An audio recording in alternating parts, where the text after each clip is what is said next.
আসসালামু আলাইকুম বন্ধুরা, আমি মোহনা আলম চলে আসলাম ছোট্ট একটা ভিডিও নিয়ে। আর দেখো এখানে অলরেডি রান্না শুরু করে দিয়েছি। তো এখানে হচ্ছে ভাত, আর ভাত যেহেতু ফুটে উঠেছে ওই জন্য তাপটা একদম কম তাপে দিয়েছি, তাপে তাপে হয়ে যাবে, ভাত হতে একদম সময় লাগে না। আর এখানে রান্না করছি করলা ভাজি। অনেক দিন পর করলা কিনলাম, আর যেহেতু করলা খাওয়ার কেউ না, আমি একাই খাই, তো ওই জন্য অল্পই কিনেছি। আর একটা আলু দিয়েছি আর দুইটা মিডিয়াম সাইজের করলা দিয়েছি, আর দিলাম হচ্ছে পেঁয়াজ। তো করলা ভাজিতে তো তোমরা সবাই জানো পেঁয়াজটা পরে দিতে হয়। তো প্রথমে হচ্ছে একটা শুকনো মরিচ তেলে ফোড়ন দিয়ে তারপরে আলু করলা দিলাম, লবণ দিলাম আর হলুদ দিলাম। পানি দিইনি, ওই যে পানিটা ছিল ওই পানি দিয়েই সিদ্ধ হবে, ভাজা ভাজা হবে। আর যখন প্রায় 50-60% হয়ে আসছে তারপরে পেঁয়াজ দিলাম। তো এটা হচ্ছে, আর সেই সাথে হবে হচ্ছে এই যে বোম্বাই কচু। এটা আমাদের বাড়িতেই গাছ হয় বোম্বাই কচু, তো অনেকগুলা পাতা হয়েছিল, তো ভাবলাম যে তুলি। তো এটাকে আজকে ভর্তা করব, বোম্বাই কচুর পাতার ভর্তা। এটা ধুয়ে নিয়েছি, 3 ধোয়া দিয়েছি, তো পানির মধ্যে রেখেছি। করলাটা হলে তখন এটাকে সিদ্ধ দিব দিয়ে এখন বুঝতে পারছি না যে শুকনো মরিচ পুড়িয়ে ভর্তাটা করব না ভেজে ভর্তা করব। তো পেঁয়াজটা হবে কাঁচাই, তো ওই মনে হয় পুড়িয়েই ভর্তা করব। তো এই বোম্বাই কচুর পাতার ভর্তাটা কিন্তু খুব ভালো লাগে, অল্প পানি দিয়ে। আর এটা সিদ্ধ হতে যেহেতু সময় লাগে না, অল্প পানি দিয়ে সিদ্ধ করব এবং পানিটা একদমই মেরে নিব, শুকনা শুকনা করে নিব, তারপরে ভর্তা করব। আর সেই সাথে আছে মুরগি করব, মুরগি 2 পিস রান্না করব, রোস্টের মতো বড় করে পিস। এখন রান্না করব না ওটাকে গ্রিলের মতো করব আমি জানি না, তো যা হোক যা হয় একটা কিছু করব। তো এই হচ্ছে আজকে রান্না বান্না, তো চলো দেখতে থাকো। তো ভাত আর করলা ভাজি হয়ে গেছে, আর এখানে এই যে কচুর শাকটা হচ্ছে আমি সিদ্ধ দিয়েছি। তো কোনো রকম পানি দিইনি, ওই যে শাক ধোয়ার যে পানিটা ছিল ওই পানি দিয়ে হালকা একটু লবণ দিয়ে সিদ্ধ দিয়েছি।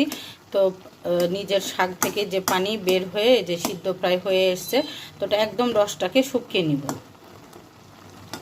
যেহেতু ভর্তা হবে, পানি পানি হয়ে থাকলে ভালো লাগবে না। যেটুকু পানি আছে সবটাই শুকিয়ে নিয়ে তখন শুকনো মরিচ কুড়াবো আর পেঁয়াজ দিয়ে মাখাবো সরিষার তেল দিয়ে।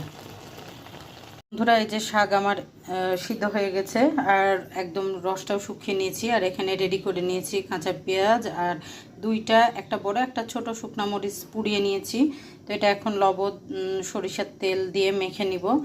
আর এইখানে যেটা করব সেটা হচ্ছে 2 পিস চিকেন নিয়েছি, আর ওই গিলা কলিজা, তারপরে হচ্ছে কুচকুচি সেগুলো নিয়েছি। এইটাতে সব রকম মশলা দিয়ে দিয়েছি, আদা রসুনের পেস্ট, তারপরে সয়া সস, একটু ভিনেগার, টমেটো সস, হলুদ বাদে ধনার গুঁড়া, জিরার গুঁড়া, তারপরে গরম মশলার গুঁড়া দিয়ে এখন লবণ দিয়েছি সামান্য, কারণ হচ্ছে যেহেতু সয়া সস দিয়েছি তো এই জন্য একটু বুঝে দিতে হবে। তো এখন সবগুলা দিয়ে এটা মাখিয়ে কিছুক্ষণ ম্যারিনেট করে রেখে তারপরে হচ্ছে রান্না করব। আর এইখানে শাক কিন্তু অনেকগুলাই ছিল, তো এইখানে খানিকটা শাকের ভর্তা করছি, আর বাকি বেশিটাই হচ্ছে লবণ হলুদ আর ধনার গুঁড়া দিয়ে সিদ্ধ করছি। সিদ্ধ করে এটা রেখে দিব, আজকে আর খাবো না, এটা পরে।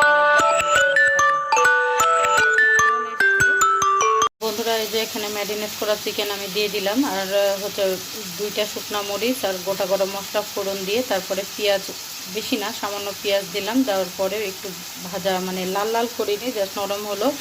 তারপরে এই যে চিকেন দিয়ে দিয়েছি আমি। আর এখানে কিন্তু আর কোনো রকম পানি দিব না, ওই চিকেন ম্যারিনেট করাতে যে পানিটা বের হয়েছে ওই সয়া সস ভিনেগার দেওয়াতে, আর সেই সাথে ওই গামলাটা ধুয়ে অল্প একটু পানি দিয়েছি। তো এখন এটা একদম টিপটিপা জালে এটাকে ঢেকে দিব, ঢেকে রান্না করব। আর যখন একদম মশলা তেল ছেড়ে দিবে তখন নামিয়ে নিব।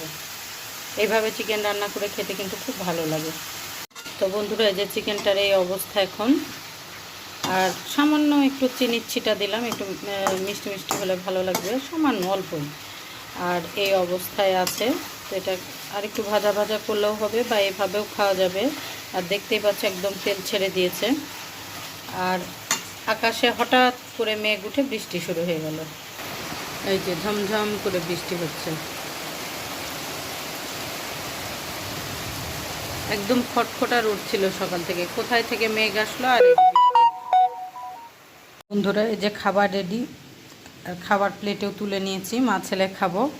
আর এটা হচ্ছে ছেলে লেগ পিস পছন্দ করে, আর ওকে করলা ভাজি অল্প দিয়েছি যেহেতু খেতে চায় না, আর কচুর শাকটা মজা করে খাই। তো এটা হচ্ছে ছেলের প্লেট আর এটা হচ্ছে আমার প্লেট। তো এখন খেয়ে নিব। আমার এই ছোটো ব্লগটা যদি ভালো লাগে প্লিজ তোমরা লাইক কমেন্ট শেয়ার করবে। ইউটিউব থেকে দেখলে চ্যানেলটা সাবস্ক্রাইব করে পাশে থাকবে, আর ফেসবুক থেকে দেখলে, পেজ থেকে দেখলে ফলো দিয়ে পাশে থাকবে। আল্লাহ হাফেজ, আসসালামু আলাইকুম সবাইকে।